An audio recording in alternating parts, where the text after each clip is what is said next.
ভিডিওটিতে ক্লিক করার জন্য আপনাদেরকে জানাই অসংখ্য অসংখ্য ধন্যবাদ। আপনারা দেখছেন আপনাদের প্রিয় ইউটিউব চ্যানেল ওয়াও007। তো ফ্রেন্ডস, ইতিমধ্যেই মাননীয় মুখ্যমন্ত্রী মমতা বন্দ্যোপাধ্যায় ইতিমধ্যেই ডিসেম্বর মাসের আগেই কিন্তু ডিএ বৃদ্ধি করতে চলেছে। সাথে সাথে দুটো গুড নিউজ আছে, ভিডিওটি সম্পূর্ণ দেখবেন। চ্যানেলে যারা এই ভিডিওটি প্রথম দেখছেন চ্যানেলটিকে সাবস্ক্রাইব করে রাখুন। রাজ্য সরকারি কর্মচারীদের বিভিন্ন রকমের আপডেট পাওয়ার জন্য 14% ডিএ বৃদ্ধি রাজ্য সরকারি কর্মচারীদের জন্য জোড়া সুখবর।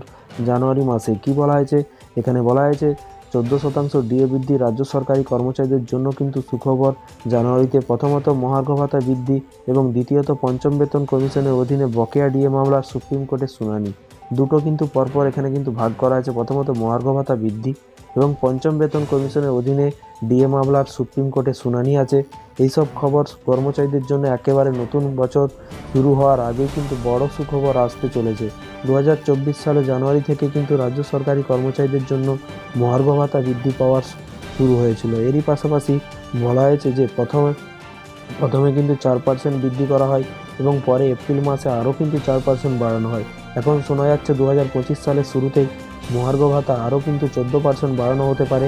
2025 সালের 7ই জানুয়ারি রাজ্য সরকারের পঞ্চম বেতন কমিশনের বকেয়া মহার্ঘ ভাতা মামলার শুনানি হবে সুপ্রিম কোর্টে। 2022 সালের নভেম্বরে এই মামলাটি দায়ের করা হয়েছিল এবং তারপর থেকে এটি চলমান। মামলার শুনানির ফল রাজ্য সরকারি কর্মচারীদের জন্য অত্যন্ত গুরুত্বপূর্ণ হতে পারে। রাজ্য সরকারি কর্মচারীদের দীর্ঘদিনের আশা ছিল পঞ্চম বেতন কমিশনের আওতায় এই বকেয়া ডিএ আদায় হলে কিন্তু তাদের আর্থিক অবস্থা বড় ধরনের উন্নতি হবে এবং কনফেডারেশন অফ স্টেট গভর্নমেন্ট এমপ্লয়ের সাধারণ সম্পাদক মলয় মুখোপাধ্যায় জানিয়েছে 7ই জানুয়ারি মামলার 14তম কিন্তু শুনানি হবে এবং 2025 সালের শুরুতেই কিন্তু রাজ্য সরকারি কর্মচারীদের জন্য একাধিক সুখবর আসার সম্ভাবনা তৈরি হয়েছে। মহার্ঘ ভাতা বৃদ্ধির সঙ্গে সঙ্গে কিন্তু ডিএ মামলার শুনানির ফল কর্মীদের জন্য কিন্তু এক বিশেষ গুরুত্বপূর্ণ ঘটনা হয়ে উঠতে পারে এবং কর্মচারীদের মধ্যে এই সুখবর নিয়ে কিন্তু এক ধরনের উত্তেজনা তৈরি হয়েছে।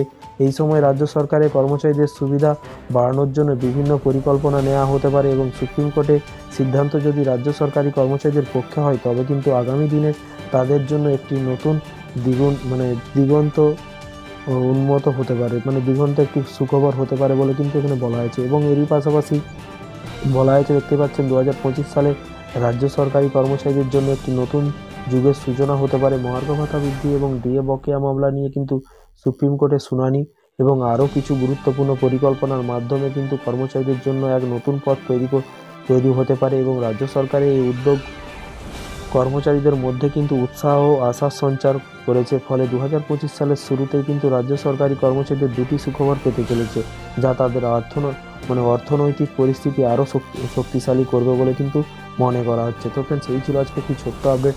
দেখা যাক এই দুটো আপডেট ঠিকঠাক আসে কিনা। রাজ্য সরকারি কর্মচারীরা কিন্তু সকলেই অপেক্ষা করে আছেন। তারা কিন্তু চিন্তায় আছে যে এই দুটো যে ডিএ মামলা এবং যে পঞ্চম বেতন কমিশনের আন্ডারে যে সুপ্রিম কোর্টে ডিএ মামলার শুনানি এবং বকেয়া ডিএ বৃদ্ধি করা, সেই নিয়ে কিন্তু দুটো আপডেট আছে। তো যখনই নতুন নোটিফিকেশান আসবে অবশ্যই আপনাদেরকে জানানো হবে, তাই চ্যানেলটিকে সাবস্ক্রাইব করে রাখুন। ভিডিওটি ভালো লাগলে একটি লাইক করবেন। এই ধরনের আপডেট পেতে চ্যানেলটিকে সাবস্ক্রাইব করে পাশে থাকা বেল আইকনটিতে প্রেস করে রাখতে ভুলবেন না। Thank you.